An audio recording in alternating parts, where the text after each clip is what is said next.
नमस्कार दर्शक बंधु Odia knowledge academy YouTube channel को आपण मानक स्वागत। आपन जदि हम चैनल को प्रथम आसती दयाकोरी चैनल सब्सक्राइब बटन क्लिक करी चैनल को सब्सक्राइब करेंगे। वीडियोटी भल लगे वीडियोटी को निश्चय लाइक करेंगे, कमेंट करेंगे, शेयर करेंगे भूलें जहाँद्वारा आप प्रतिदिन नुआ नुआ अपडेट पाइपर। तो आसन देखिए आज गुरुत्वपूर्ण खबरटी अच्छी जो अस्थायी कर्मचारी अच्छा से दरमार वृद्धि कराई। तो अर्थ विभाग पक्षर जारी है चिठी, तो से विषय आम जाना जो अस्थायी कर्मचारी अच्छा कौन तक लगी सरकार घोषणा कर दरमा वृद्धि करें से विषय संपूर्ण आलोचना करवा। दयाकोरी वीडियोटी को शेष पर्यटन देखिए जहाँद्वारा आप संपूर्ण खबर विषय जानीपर। तो आसन देखा जो अस्थायी कर्मचारी को दरमा प्राय 25% वृद्धि कर सरकार, जोटा कि अर्थ विभाग पक्षर जारी होती रेजोल्यूशन। आम ये देखा जो 25% वृद्धि होती कौन रही आम से विषय आलोचना करवा। देखो राज्य सरकार पक्षर बुधवार जो राज्य सरकार पक्षर बुधवार अस्थायी कर्मचारी जो अच्छा भविष्य को दृष्टि रखी से जो पारिश्रमिक वृद्धि कराई संक्रांत रे अर्थ विभाग पक्षर एक संकल्प जारी कराई रेजोल्यूशन गोटे जारी कराई। एथिरे अर्थ विभाग प्रमुख शासन सचिव जे शाश्वत मिश्र अच्छा दर्शाइछन जे अर्थ विभाग 2012 संकल्पर संशोधन 2018 होता सेतबेलू जो ओआरएसपी नियम 2017 लागू हो सारी। मात्र अस्थायी कर्मचारी पक्षर दरमा वृद्धि होई आसुवा दाबी को सरकार देखु सरकार जत्न सह विचार करी सेमानक मासिक पारिश्रमिक मूल दरमार प्राय देखो 25% वृद्धि करिसेंती। सरकार निष्पत्ति अनुसार अस्थायी कर्मचारी तांकर प्रथम वर्ष रे जो मासिक 8,070 टंका पारिश्रमिक पाउथिले एबे सेमाने 10,090 टंका मासिक पारिश्रमिक पाइबे।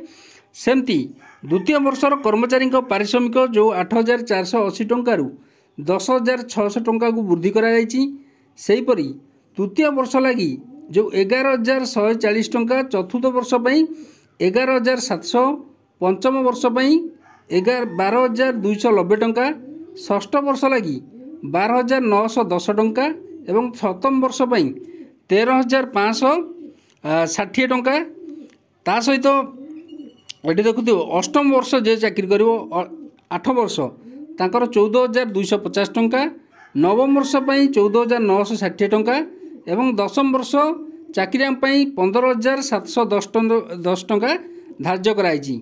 क्रम 11 वर्ष लगी 16,500, 12 वर्ष लगी 17,300, 13 वर्ष लगी 18,200 टंका, 14 वर्ष निमंते 19,110 टंका, 15 वर्ष जे चाकरी कर 20,070 टंका, 16 वर्ष 21,090 टंका, 17 वर्ष लगी 22,150 टंका, 18 वर्ष निमंते 23,260 टंका, 19 वर्ष 24,430 टंका, 20 वर्ष लगी 25,650 टंका एवं 21 वर्ष निमंते 26,940 टंका, 22 वर्ष लगी ये देखु 28,290 टंका एवं 23 वर्ष चाकरी जे कर चाकरी निमंत 29,710 टंका से माने पारिश्रमिक पाइबे।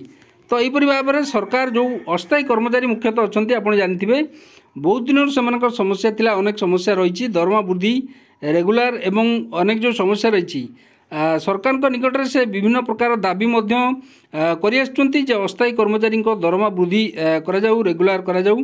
तो यहीपरि भाव में सरकार गोटे रेजोल्यूशन जारी कर जो थी कि कहते जो अस्थायी कर्मचारी माने अच्छी से दरमा सरकार वृद्धि करिसेंती एवं सेमानकु जो दरमा एथरक वर्धित दरमा समस्त को प्रदान करा जिवो, जो थी कि सरकार 25% वर्धित दरमा वृद्धि करिसेंती बा वर्धित दरमा से माने पाइबे, जहाँद्वारा कि एटा गोटे अस्थायी कर्मचारी जो मैंने अच्छा बहु वर्ष धरी कार्य कर गोटे खुशी खबर।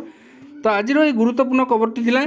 जदि खबरटी आपको भल लगे दयाकोरी निश्चय आम चैनल को सब्सक्राइब करेंगे, वीडियो को लाइक करेंगे, कमेंट करेंगे, शेयर करेंगे भूलें जहाँद्वारा आप प्रतिदिन एमती नुआ नुआ अपडेट पाइपर। धन्यवाद।